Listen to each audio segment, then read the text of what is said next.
वंदना जी, राजस्थान से। राधे राधे महाराज जी।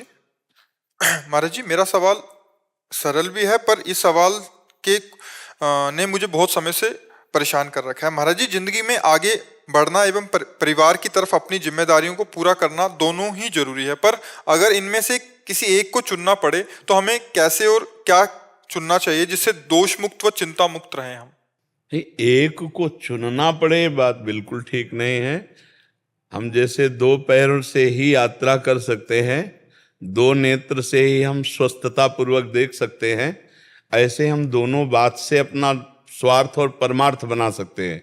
अगर हम केवल परिवार में आसक्त होते हैं तो हमारी दुर्गति का कारण होता है, और अगर हम केवल परिवार त्याग करके भगवान की तरफ चलते हैं तो हमारा धर्म छूटता है। परम धर्म है भगवान का भजन, लेकिन ये धर्म है, आप किसी की पत्नी हैं, आप किसी के पति हैं, आप किसी के पिता हैं, आप किसी के पुत्र हैं, आपके विविध प्रकार के धर्म हैं, और इनका पालन करना भगवान की रुचि है। अर्जुन जी कह रहे हैं मैं सन्यास लेकर के भगवान से कह रहे हैं कि भिक्षा मांग करके भजन करूंगा, युद्ध नहीं करूंगा, पर श्री भगवान की रुचि है युद्ध कराना। कह रहे अपने कर्तव्य का पालन करो, क्योंकि क्षत्रियो छात्र धर्म में स्वयं से प्राप्त हुआ धर्मयुक्त युद्ध इस समय अनिवार्य है। पहले तो टालने की कोशिश की, भगवान स्वयं गए और प्रार्थना करी कि भाई हस्तिनापुर का राज्य आप ले लो। वैसे तो आपने पूरा वापस करने को बोला था, लेकिन हम कह रहे पूरा नहीं दे रहे हो तो हस्तिनापुर का राज्य आप ले लो, इंद्रप्रस्थ का राजा युधिष्ठिर जी को बना दो। तो उनका नहीं देंगे। भगवान ने कहा 5 गांव दे दो, सब राजा तुम बने रहो, 5 गांव प्रधान दे दो, हम बता देंगे 5 गांव। उनका 5 गांव की बात करो, सूजी अग्रे न केसवा, सुई की नोक भर नहीं दूंगा। तो भगवान ने कहा भी जबरदस्ती छीन लेंगे हम। तभी तो युद्ध प्रारंभ हुआ। वो जो अगर दे देते तो युद्ध की जरूरत क्या। भगवान की भी प्रार्थना उन्होंने जब नहीं सुनी तो धर्मयुक्त युद्ध है, तो भगवान ने कहा धर्मयुक्त युद्ध करना श्रेष्ठ है, संन्यास लेना नहीं।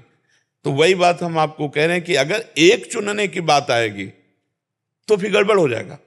हमको दोनों को मिला के चलना है। भगवान ने युद्ध के लिए आज्ञा करी और कहा मामनुस्मर युद्ध च, मेरा स्मरण करते हुए युद्ध करो। तो चुनना तो परमात्मा को ही है, सब में वही विराजमान है। पर हम गृहस्थ धर्म में हैं तो गृहस्थ धर्म का त्याग भी धर्म विरुद्ध है, तो हमें त्याग नहीं करना। तो हमें क्या करना है, हर कर्म को भगवान की पूजा बना लेनी है। रसोई में हम जो कुछ बना रहे हैं, अगर हमारे अंदर भाव गया कि भगवान का भोग लगाना है तो वो रसोई यज्ञ हो गई। अगर मुझे पाना है तो वो पूजा नहीं हुई। तो जो चीज बनाई हम 2 कदम बढ़कर भगवान को अर्पित कर दिए तो पूरी रसोई पूजा हो गई, यज्ञ हो गई। अब जो आप पाओगे यज्ञावशिष्ट हो गया।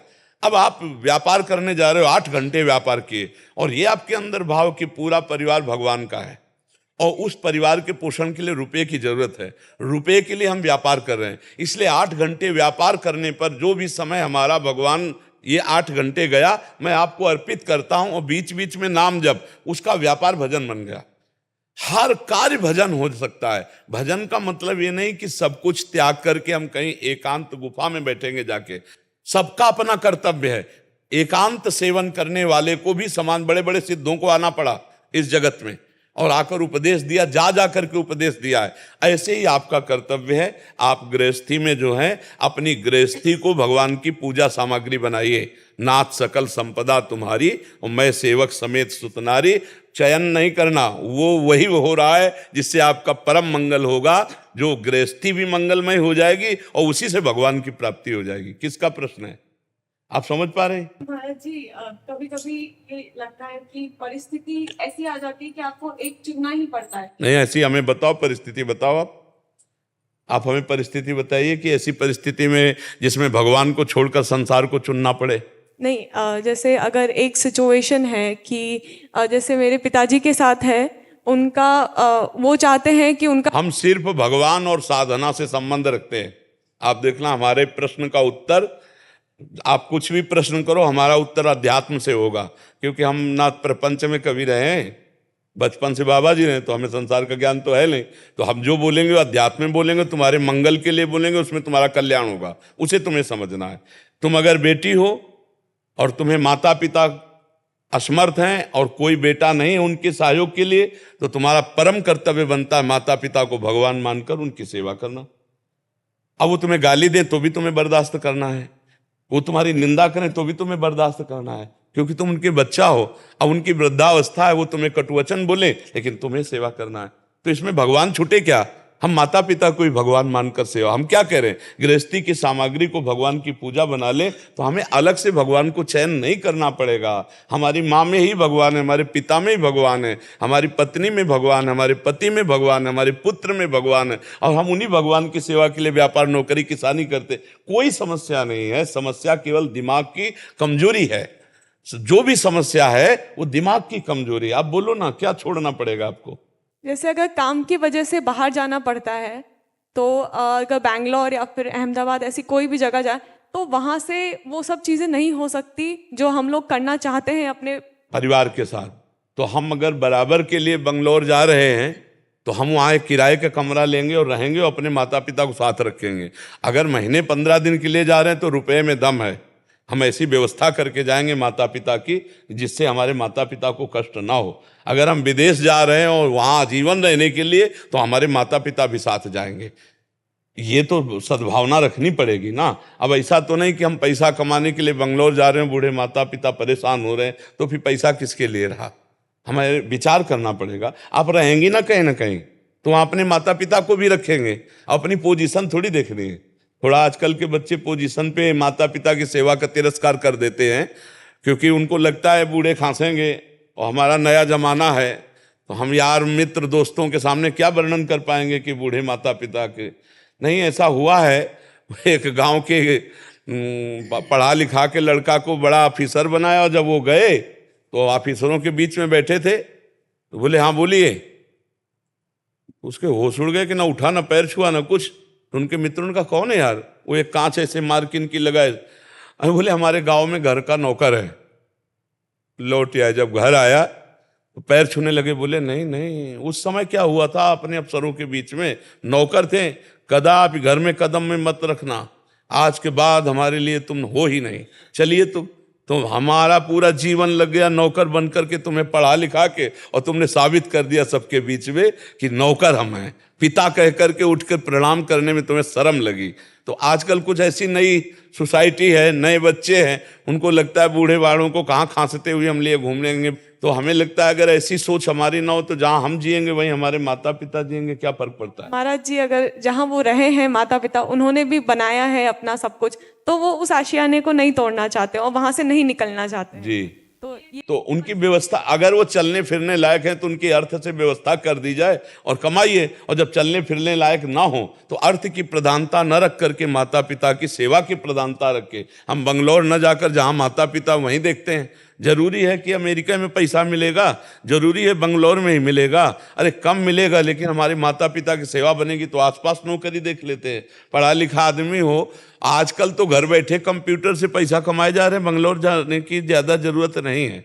किसी किसी नौकरी में किसी किसी को वो व्यवस्था मिल जाती है, हर नौकरी में नहीं होती। पर बच्चा, भगवान का आश्रय लेकर माता पिता की सेवा की बात रखोगे तो भगवान व्यवस्था ऐसी कर देंगे कि आपके माता पिता की भी सेवा होगी और आपको भी परेशानी नहीं होगी, क्योंकि भगवान सर्व सामर्थ्यशाली। मुझे ऐसा लगता है बच्चा, अगर आप अपने माता पिता पर प्यार करोगी तो भगवान आपका सहयोग करेंगे।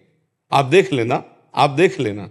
आप निगेटिव से मत लीजिए, पॉजिटिव लीजिए, भगवान आपका सहयोग करेंगे। हम कह रहे हैं तो इस बात को देखना, आप इस बात को जीवन में देखना। भगवान का भरोसा करो कि मुझे माता पिता की सेवा का सौभाग्य ऐसा जो मिला है ये चूकने ना पावे, तो व्यवस्था भगवान कर देंगे। बहुत सर्व सामर्थ्यशाली भगवान है। माता पिता को श्रवण कुमार ने कांधे पे बैठा के तीर्थ यात्रा कराई, तो हम कह रहे ना करो तो भैया चारपाई पे बैठ के उनके चाय भोजन की व्यवस्था करते रहो।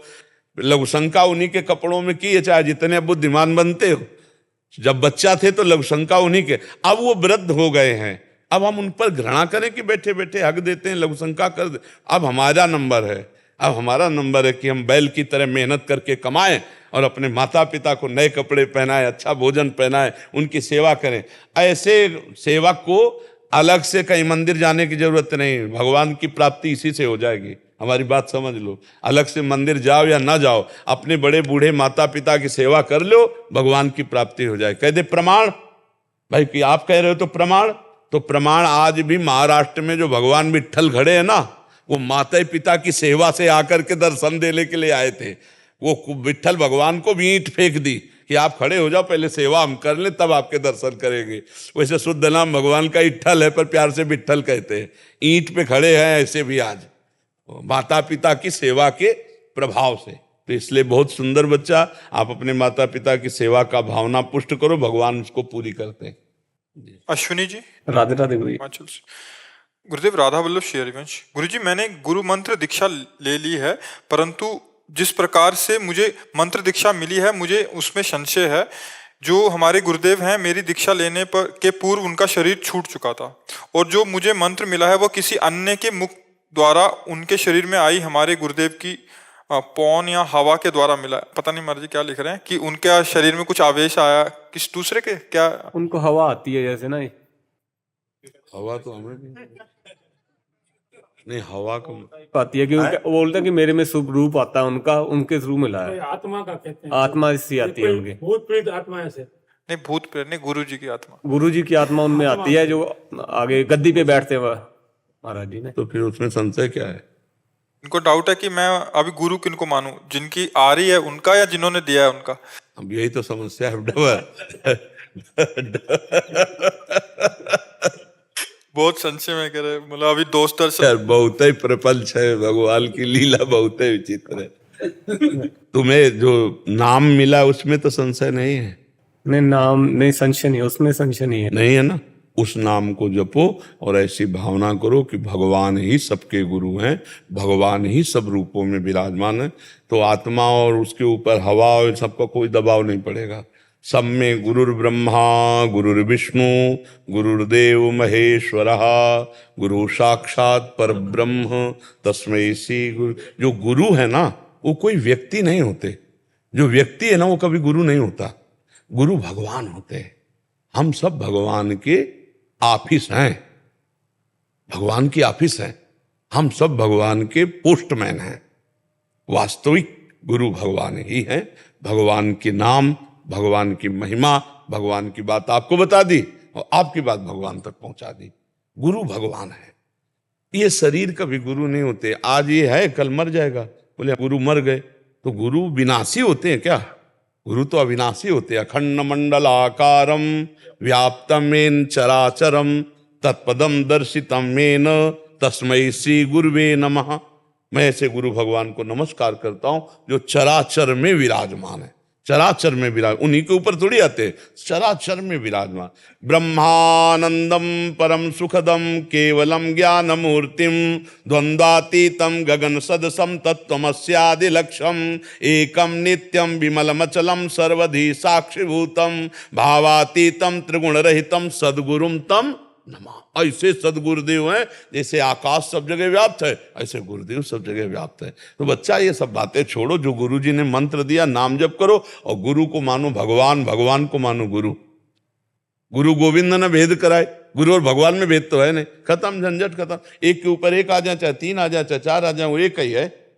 बात इतना मान लो, एक हो ब्रह्म द्वितीय नास्ति, वही गुरु है भैया। और को ये सब प्रपंच की बातें छोड़ो कि उनके ऊपर वो चढ़ जाते हैं, उनके ऊपर वो चढ़ जाते हैं। कोई चढ़ता उतरता नहीं। वो एक ही ब्रह्म है, एक ही परमात्मा है। वो लीला कुछ भी करे, उसी को गुरु मानो। जो नाम मिला उसको जपो, अभी कल्याण शुरू हो जाएगा। गुरु जी, मैंने जो पुराना नाम है वही जपूं? जब 1 महीना पहले ना मैंने जहाँ से नाम पत्ती जान के वो नाम जपने लगा था। इसका पाप तो नहीं लगेगा? मैंने नहीं, पाप नहीं लगेगा। अब एक पकड़ लो, ज्यादा समय नहीं है। एक पकड़ लो, खूब जप करो। पाप वाप से मतलब नहीं, भगवत प्राप्ति से मतलब है। सब समझ में आ रही? पाप का तो कोई सवाल ही नहीं। पाप कर्म तो धर्म विरुद्ध आचरण को कहते हैं। ठीक है। अवतार सिंह बाडरा जी। महाराज जी, आपके चरणों में कोटि कोटि प्रणाम। महाराज जी, आप जिस रेलगाड़ी के इंजन हो, निश्चय ही उसमें वो सब जन सवार हो चुके हैं जो आपसे नामदान दीक्षा ले चुके हैं। उनका तो कल्याण हो ही गया। महाराज जी, क्या आपके वो जन जिनको आपने अपने दोस्त के रूप में स्वयं स्वीकार किया है, क्या उनको भी इसी जन्म में कल्याण हो जाएगा? क्या उनकी भी सीट रेल? देखो, हमारी स्वीकृति से आपका कल्याण नहीं होगा, आपकी स्वीकृति से कल्याण होगा। हमारी जो चले ना, तो हम तो, आप हमारे हृदय को या किसी भी संत हृदय को तौल नहीं सकते। जब आनंद की उफान आती तो ऐसे लगता है सबका कल्याण हो, जो सब इस आनंद को प्राप्त करे। जैसे आपको कोई अच्छी वस्तु लगेगी तो आपके जो प्रियजन होंगे तो आपको लगेगा ना उनको भी चखाएं। तो हमारा पूरा विश्व प्रियजन है, पूरा विश्व। संतों का जो आत्मा होता है ना, विश्वात्मा होते हैं संत, क्योंकि भगवान विश्वात्मा है। तो भगवान में अभेद स्थिति होती तो विश्वात्मा होते हैं। हमारी तो स्वीकृति है कि सबका कल्याण हो जाए, लेकिन आपकी स्वीकृति हो जाए तो आपका कल्याण हो जाए। हम तो सबको अपना मित्र मानते हैं, हमारा शत्रु तो कोई है ही नहीं। सब हमारे प्रिय हैं, सब हमारे मित्र हैं, सब हमारे प्रीतम हैं। पर आप मानो ना तो आपका कल्याण हो जाए। हमारे मानने से, आपके मानने से होगा, स्वीकृति आपकी होगी। द्रोणाचार्य जी ने मना कर दिया एकलव्य को, लेकिन उसने मान लिया, गुरु मान लिया, और एकांत में जाकर के पार्थिव श्री विग्रह तैयार किया मिट्टी का, और रोज प्रणाम करता, प्रत्यंचा चढ़ाता, और ऐसा धनुर्धर बना कि सर्वश्रेष्ठ आशीर्वाद अर्जुन को मिला था। वो भी आश्चर्यचकित हो गए ऐसी हस्तलाघव देख करके। कुत्ता भूखा, भूखने मात्र में बाण से उसका मुंह भर दिया, और कहीं भी घाव नहीं और कहीं भी रक्त स्राव नहीं। तब उनका धन्य है तुम्हारे गुरु को जो ऐसी शिक्षा दी। कौन है गुरुदेव? तो उनका गुरुदेव हमारे द्रोणाचार्य हैं। तो उन्होंने तो मुझे सर्वश्रेष्ठ धनुर्धर कहा था, और मैं स्वयं निश्चित करता हूं कि मैं तुम्हारे हस्तलाघव के बराबर नहीं हूं। तब वो वचन सिद्ध करने के लिए कि सर्वश्रेष्ठ धनुर्धर अर्जुन ही रहे, एकलव्य का अंगूठा मांग लिया और दे दिया, क्योंकि सारा खेल अंगूठे से होता है धन। लेकिन धन्य है उसकी स्वीकृति, क्योंकि धनुर्विद्या बिना प्रगट में सिखाए कैसे सीख सकता है। लेकिन स्वीकृति इतनी जोर की कि गुरु तत्व है, वो उसके हृदय में जागृत होकर एकलव्य के, और संपूर्ण धनुर्विद्या का ज्ञान उनको प्राप्त हो गया। तो स्वीकृति एकलव्य की, ना कि द्रोणाचार्य की। समझ में आए ना? तो स्वीकृति शिष्य की, ना कि गुरु की। अगर संत कहते हैं आप सब मेरे प्राण हो, और आप स्वीकार नहीं करते हो कि संत मेरे प्राण हैं, तो बात नहीं बनेगी। हम आपको बोल रहे हैं, आपने स्वीकार किया, वचनम कर्ष्येतौ में, जो आप बोलोगे वही करेंगे। हो गया, खेल हो गया, बात बन गई, माया चक्र से निवृत्ति हो गई। मात संगस तो दुर्लभ हो, लेकिन अगम्यो, अगम्यो शब्द लिख दिया गया बीच में, और आगे लिखा गया अमोघस्य। मात पुरुषों का संग मिलना बड़ा दुर्लभ होता है, लेकिन मिल भी जाए तो निर्वाह करना कठिन होता है, क्योंकि उनकी आज्ञा का पालन करना कठिन है। और अगर आज्ञा पालन कर ले गए तो अमोघस्य, निश्चित भगवत प्राप्ति हो जाएगी। तो जो ये संतों का करुणामय स्वभाव होता है, अपने हृदय की गुह्य बात को जो वर्षों में प्राप्त किया है वो सेकंड में दे देते हैं। तो लोग उसकी कीमत ना समझने के कारण उसको गहराई से नहीं पकड़ते हैं, और गहराई से ना पकड़ने के कारण उसका मनन चिंतन ना होकर के आचरण में नहीं उतरा तो वो व्यर्थ चला जाता है। वो बस बहुत ये हुआ, यहाँ से सुन करके आपने दूसरे को सुना दिया, वो लेकिन लाभ नहीं मिल पाएगा। और जब अगर कीमती बात समझ में आ जाए कि वो हो, ये बात तो इन्होंने दसियों वर्ष साधन करने के बाद प्राप्त किया है, और मुझे एक सेकंड में दे रहे हैं, तब बात समझ में आवे। यदि महत्व बुद्धि हो जाए तो तात स्वर्ग अपवर्ग सुख, धरी तुलाय कंग, तूलन ताय सकल मिली, जो सुख लव सत्संग। लव मात्र के, क्षण मात्र के समय के सत्संग से ना तो मोक्ष को बराबर समझा गया है, ना स्वर्ग को, ना मृत्यु लोक के भोग को। क्यों? क्योंकि उन्होंने वर्षों में जो अनुभव किया वो सेकंड में बता दिया। पर आजकल दिमाग में हमारे महत्व वस्तु का तब आता है, भले वो नकली वस्तु हो और दाम अच्छा दे के आए हो ना, तो आप बहुत प्यार से रखेंगे। पकड़ में ना आने के कारण वो लाभ नहीं मिल पाएगी। संसार महत्व तब देता है जब उसका कुछ खर्चा होता है, या कोई साधक बहुत भटका हुआ है और उसको जब ये बात मिलेगी तो अमृत की तरह पकड़ लेगा कि अरे मेरे जीवन का अमृत। तो संत के वाक्य यदि पकड़ ले तो संतों का पूरा पावर वाक्य में होता है, उनकी वाणी में होता है। संत वाणी वही हमारा निस्तार करती है। अब उसको पकड़ ले तो बात बन जाए। हम तो सबको दोस्त मानते हैं, मित्र मानते हैं, हमको मित्र मान लो तो बात बन जाए। मित्र का मतलब कुपंथ निवार्य सुपंथ चलावा। मित्र का लक्षण क्या है? जो कुपंथ से हटा के सुपंथ में चला दे। आजकल मित्र उसे बनाया जाता है जो सुपथ से हटाकर कुपंथ में चला दे, शराब पिला दे, बेविचार करवा दे, गंदे नशा सिखा दे। लेकिन दोस्त वास्तविक वही है जो अधर्माचरणों से हटाकर भगवान के सत मार्ग में लगा दे। ऐसे दोस्त तो संत ही जन होते हैं। जी। प्रशांत भारद्वाज जी हरियाणा से। राधा वल्लभ श्री राधा वल्लभ श्री हरिवंश। महाराज जी, आप जिस स्थिति में निरंतर स्थित रहते हैं उसका कृपा करके कुछ परिचय दें, और मेरे जैसे अधम उस स्थिति को, प्रेम को कैसे। हम केवल इतना जानते हैं कि अगर जिह्वा से नाम चलाते रहो तो कोई भी स्थिति ऐसी नहीं जो ना आ जाए। और रही स्थिति की बात कि हम अपनी बतावें आपको, तो हम आपको एक गुलाब जामुन पवाते हैं, आप बताओ कैसा है, तो आप कहोगे मीठा है। फिर पूछेंगे कैसा है, तो आप कहोगे बहुत मीठा है।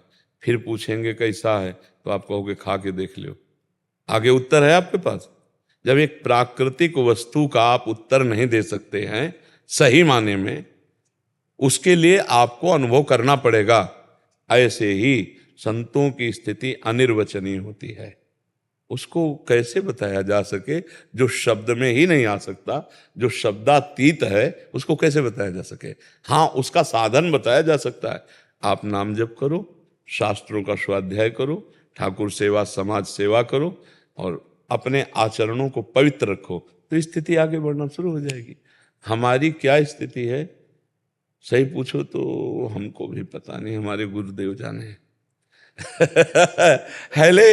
हमारी क्या स्थिति हो हमारे गुरुदेव जाने या इष्ट देव जाने। भाई इतना जरूर है कि उनके भरोसे पे है।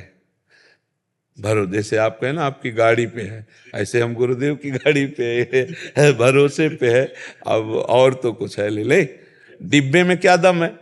डिब्बे का कनेक्शन इंजन से है, बस इतने ही दम है। डिब्बे में कोई इंजन थोड़ी लगा हुआ है, पर इंजन से ज्यादा ढोता है डिब्बा।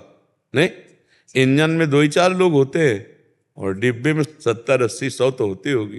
तो इंजन में पावर है, पर पावर से कनेक्शन डिब्बा का, इसलिए बहुत ज्यादा सवारियां ढोता है डिब्बा। तो हम लोग हैं डिब्बे, इंजन है गुरुदेव, इंजन है इष्ट देव, उन्हीं के बल से हम लोग चल रहे हैं सब लेकर। तो क्या अंदर की स्थिति का अनिर्वचनीयम प्रेम स्वरूपम, तो उसको कैसे कहा जाए? बोले आनंद है। कैसा आनंद है? बोले बहुत आनंद है। कैसा बहुत आनंद? बोले अनुभव गम में बजे जे संता, अनुभव करो, अनुभव करो। उसका साधन वर्णन है, जहां बकाया ऐसे चंद्र शाखा न्याय की तरह लक्ष्य दिखाया जाता है। जैसे चंद्रमा देखो, इस डाल के एक हाथ ऊपर दिखाई दे रहा, तो एक डाल के एक हाथ ऊपर थोड़ी दिखाई दे रहा है, और आप देखो दिखाई देने लगेगा, लेकिन एक हाथ ऊपर थोड़ी, वो तो बहुत दूर है। तो ऐसे ही संतों की जो स्थिति होती है वो अनिर्वचनीय स्थिति होती है, भगवत स्वरूप स्थिति होती। तस्मिन् तज्जने भेदाभावात्, भगवान और भगवान के जनों की स्थिति में अभेद स्थिति होती है, भगवत स्वरूप होती है। अब उसको वचन में कैसे कहे तो मिथ्या होती, कहे तो मिथ्या होती। वो मिल गए तो अनंत हैं, झूठा हो जाएगा। वो नहीं मिले तो हम जी कैसे रहे हैं, झूठा हो जाएगा। इसलिए एक ही बात होती है, मौन। इसका स्थिति का उत्तर नहीं हो सकता। जब मैं था तब हरि नहीं, अब हरि हैं, मैं ना ही। समझ जाओ तो समझ जाओ।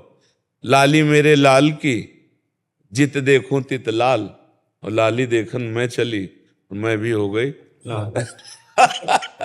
अब उसमें देख लो, उसमें पकड़ लो कि ये क्या बोल रहे हैं। ले बोले आपकी स्थिति क्या है?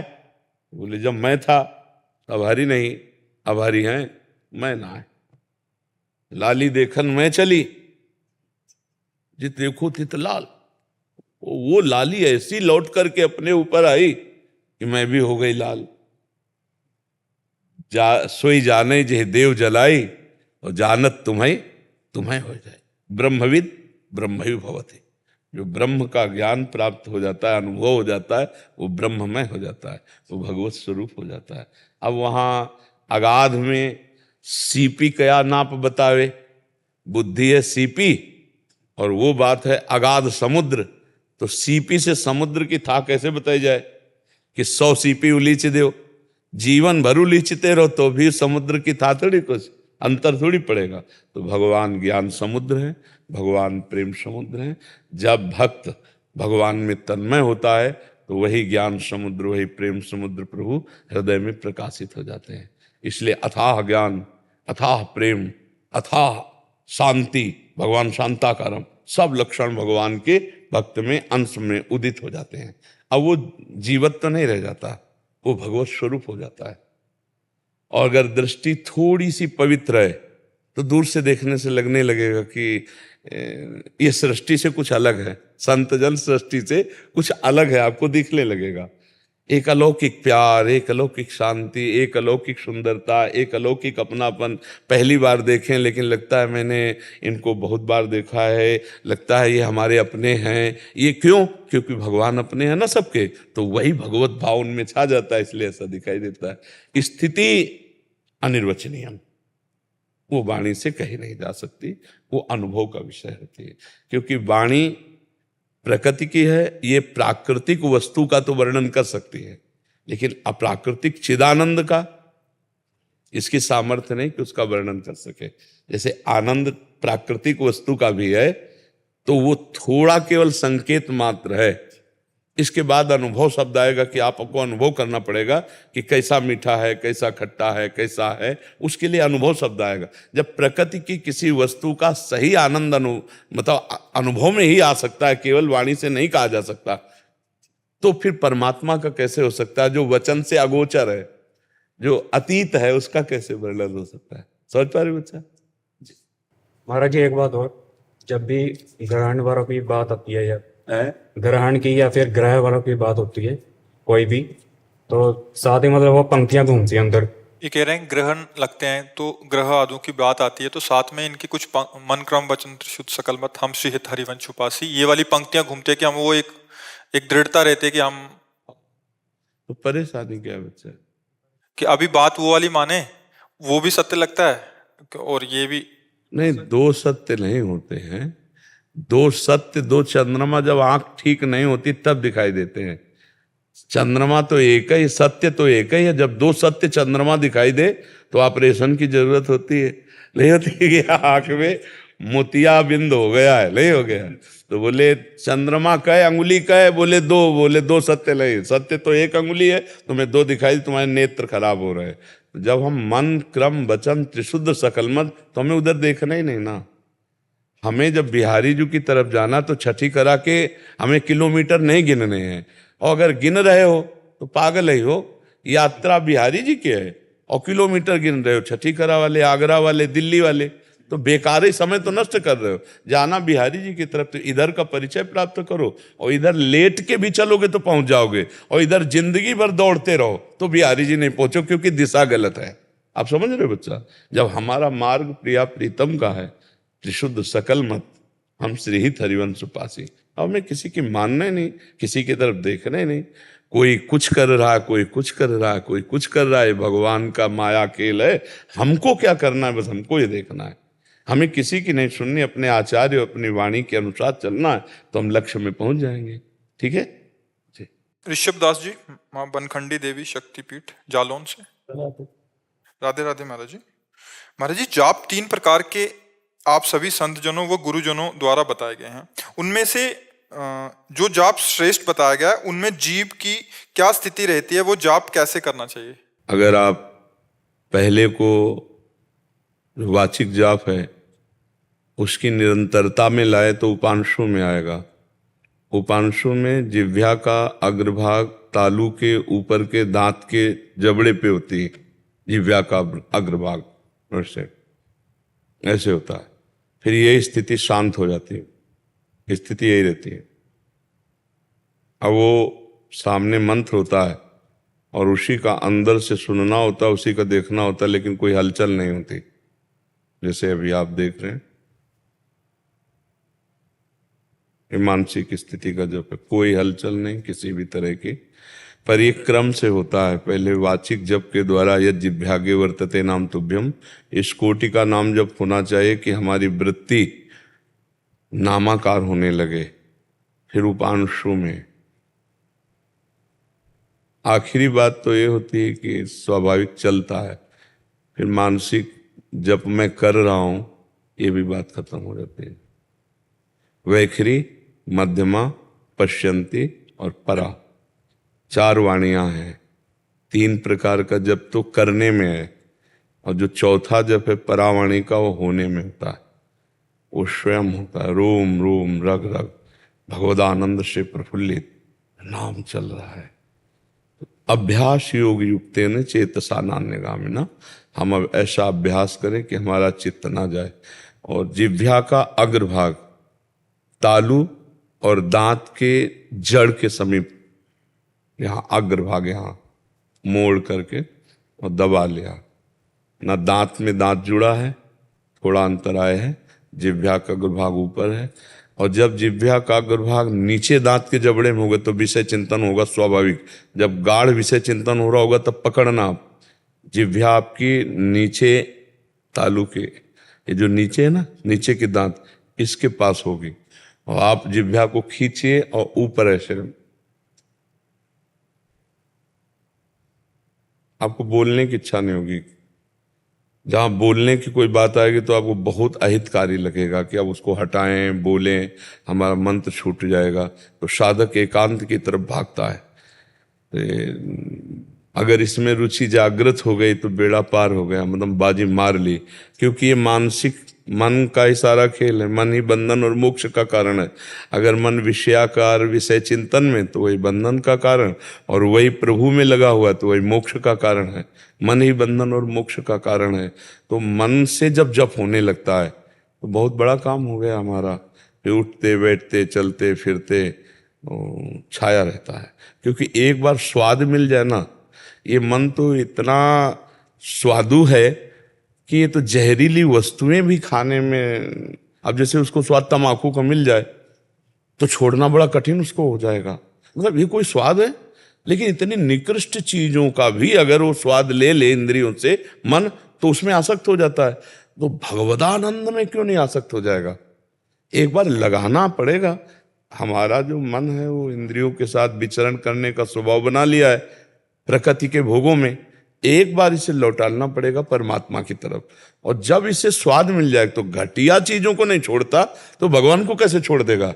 सावई मना कृष्ण पदारविंद हो। एक बार लगा दो, केवल एक बार लगा दो, फिर तो थोड़ा भी विक्षेप बर्दाश्त नहीं होगा।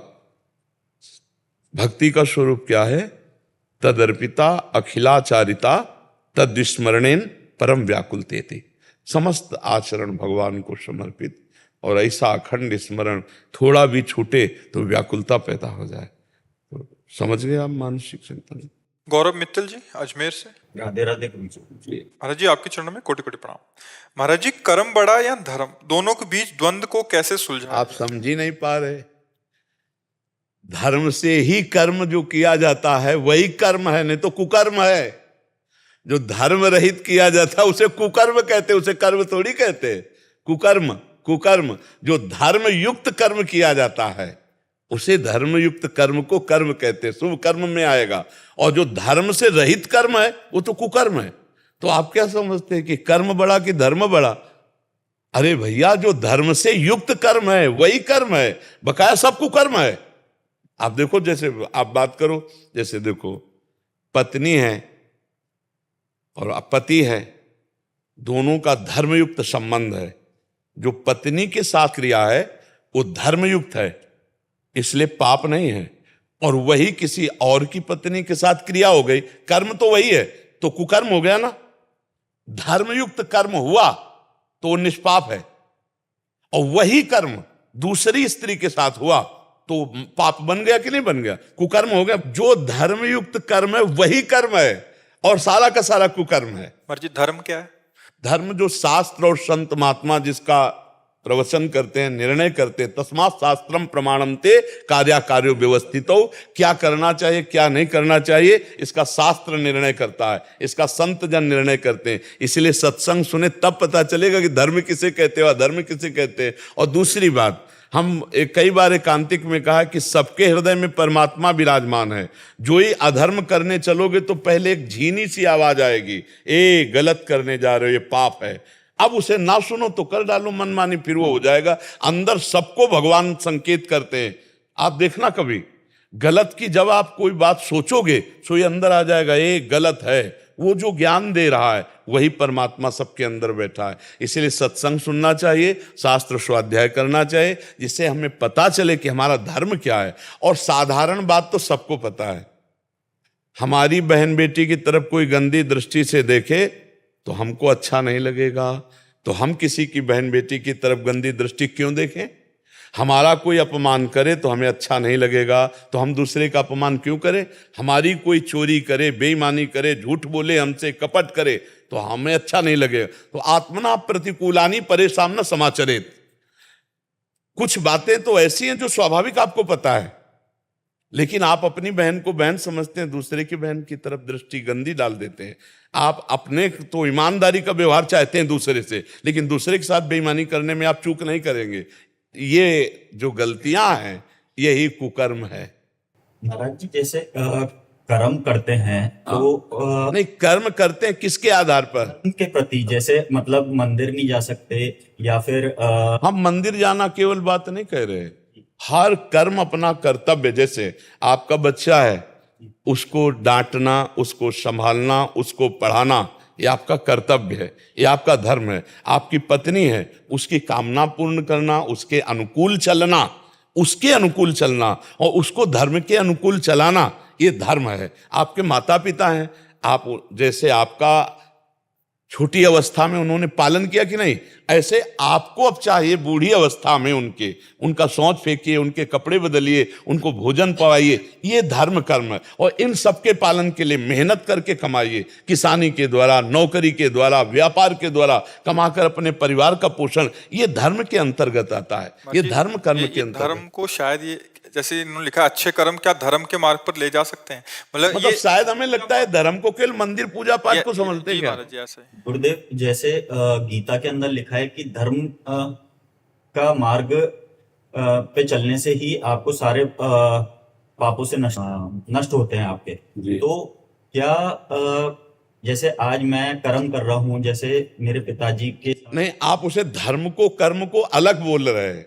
आप एक बेटा हैं तो आपका धर्म बनता है अपने पिता और माता की सेवा करना।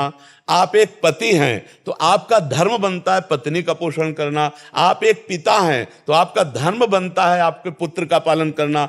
एक भारतीय हैं तो आपका धर्म बनता है राष्ट्र में प्राण समर्पित करना। आप उस बात को समझिए कि आप जो कर्म और धर्म को अलग अलग कह रहे हैं तो ऐसा नहीं हो सकता।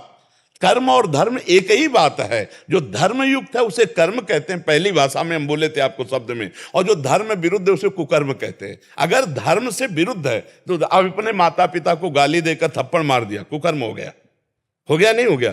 तो धर्म हमारा कहता है कि हम बेटा हैं तो उन्हें भगवान की तरह माने।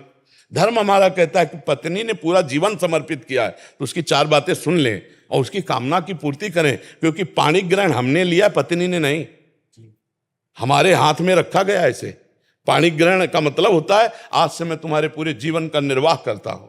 अपना धर्म पालन करना। हम लोग क्या करते हैं कि अपना कर्तव्य भूल करके सामने वाले के कर्तव्य, कि ये पत्नी तो इसका क्या कर्तव्य बनता है, ये बेटा है तो इसका क्या कर्तव्य बनता है, ये माता पिता है इनका क्या कर्तव्य बनता है, हम ये भूल गए कि इनके प्रति हमारा क्या कर्तव्य बनता है। अगर हम अपने कर्तव्य का पालन करने वाले हैं तो वही धर्मात्मा पुरुष है, जो अपने कर्तव्य, और अपने कर्तव्य पालन के लिए जब आप कर्म करते हो वो परम पवित्र सत्य और धर्म में कर्म होता है।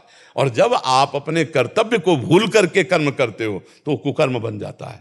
समझ पा रहे हैं आप? महाराज जी धर्मयुक्त कर्म करने जी का फल क्या ये हो सकता है कि संत संग से प्रभु की प्राप्ति का मार्ग मिल जाना? बिल्कुल बिल्कुल। धर्मो रक्षति रक्षिता, उसके कदम कदम पर धर्म रक्षा करेगा और उसे संत संग मिलेगा, उसे शास्त्र स्वाध्याय की बातें मिलेंगी और भगवान के मार्ग में जाएगा। धर्म उसे भगवान तक पहुंचा देगा।